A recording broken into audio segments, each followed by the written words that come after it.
Když vám začnou šedivět vlasy, najednou vás zradí vaše oblíbené barvy. Stejný svetr, stejná žena, ale nějak vypadáte vybledle. Není to kvůli vašim vlasům, je to odraz světla. Šedivé vlasy fungují jako zrcadlo a dnes vám ukážu přesně, které barvy odrážejí eleganci zpět do vašeho obličeje a které vás vyčerpávají. A ta první vás možná překvapí, takže pojďme na to. Ahoj, pokud se setkáváme poprvé, jmenuji se Alice. Jsem umělkyně a interiérová designérka a roky studuji psychologii barev. A dnes sdílím přesně to, co funguje, co nefunguje a nejdůležitěji, co dělat, když vaše pleť říká jedno a vaše vlasy druhé. Začneme tedy nejpřekvapivější barvou. Zde je naše kapitola číslo 1. Tmavý tyrkys. Barva, o které by měl vědět každý, ale nikdo o ní příliš nemluví, je tmavý tyrkys. A zde je důvod, proč je tato barva naprostá magie. Tmavý tyrkys leží přesně mezi modrou a zelenou. Vzniká smícháním těchto dvou barev. Pokud se použije více modré, tyrkys se stane chladnějším. Pokud se použije více zelené, přiklání se k teplejším tónům. Toho činí sofistikovaným a dokonale vyváženým. Úžasný pro chladné podtóny, přesto dostatečně teplý, aby fungoval i pro neutrální nebo dokonce teplé tóny. Říkáme mu přemostující barva. Pro chladné podtóny zvolte tyrkys přiklánějící se k modré. Ta odráží chladnost vašich vlasů a vaše pleť vypadá velmi zářivě. Pokud máte teplé podtóny, zvolte mírně jemnější tyrkys s více zelené, jako je tmavý zelený tyrkys nebo dokonce tlumená jadejtová zeleň. Teplo v zelené vyvažuje vaši pleť, zatímco modrá se spojuje s vašimi vlasy. Pro neutrální podtóny víte, že vy jste ty šťastné. Můžete nosit jakýkoliv tyrkys, takže zvolte střední hloubku, jen ne příliš jasnou a ne příliš tlumenou nebo zašedlou. Pro všechny z vás s olivovou pletí je to vaše tajná zbraň. Olivová pleť má ten nádherný zelenozlatý podtón a tyrkys ho skutečně zvýrazňuje, místo aby s ním bojoval. Zvolte proto tlumenější, prašný tyrkys. Klíčem je držet tyrkys dál od neonových odstínů. Chcete hloubku? Ne jas. Myslíte na oceán, ne na plavecký bazén. Dovolte mi nyní odpovědět na otázku, kterou dostávám neustále. Alice, moje pleť je teplá, ale moje vlasy jsou šedivé. Co mám dělat? To byl doslova můj život s platinově blond vlasy. Mám neutrálně teplou pleť a chvíli jsem měla chladné stříbrné vlasy. A zde je to, co mě zachránilo. Kapitola číslo 2.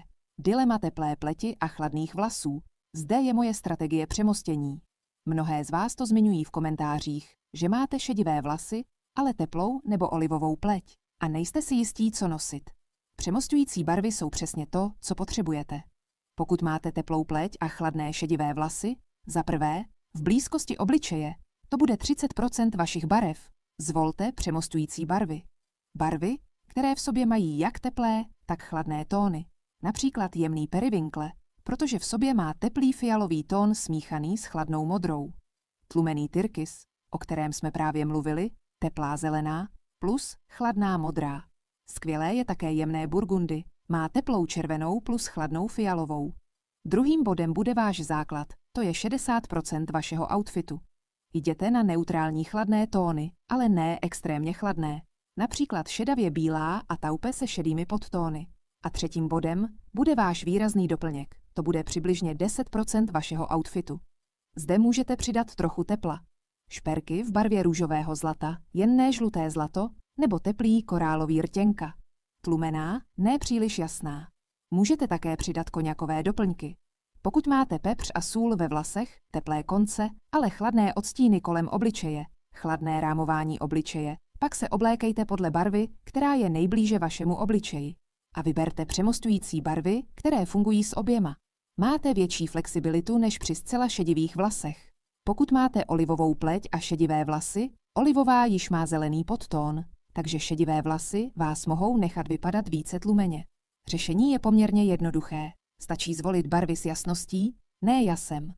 Vhodný by byl tlumený tyrkys, protože zvýrazňuje zeleň v olivové, jemná švestka, protože přidává hloubku bez boje s vaší pletí.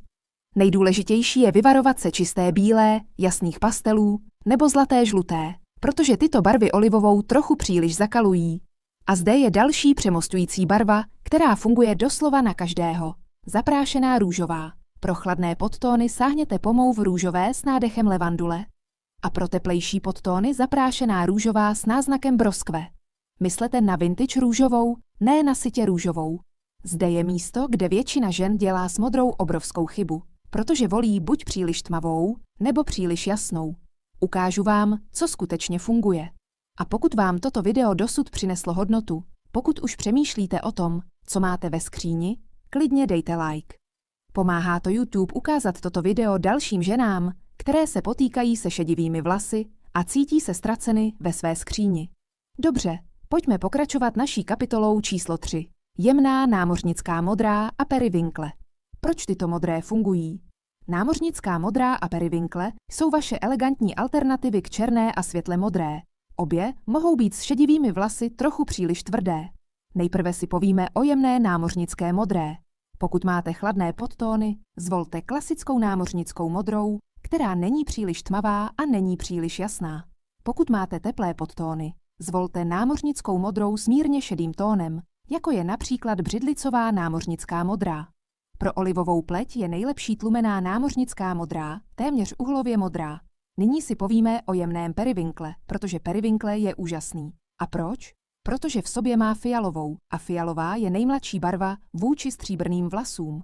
Pokud si nejste jisti, zda máte teplý, neutrální nebo chladný podtón, vytvořila jsem bezplatného průvodce barevnou analýzou s pomocí umělé inteligence, který vás provede krok za krokem. Je zcela zdarma, stačí napsat do komentářů slovo barvy a já vám ho pošlu.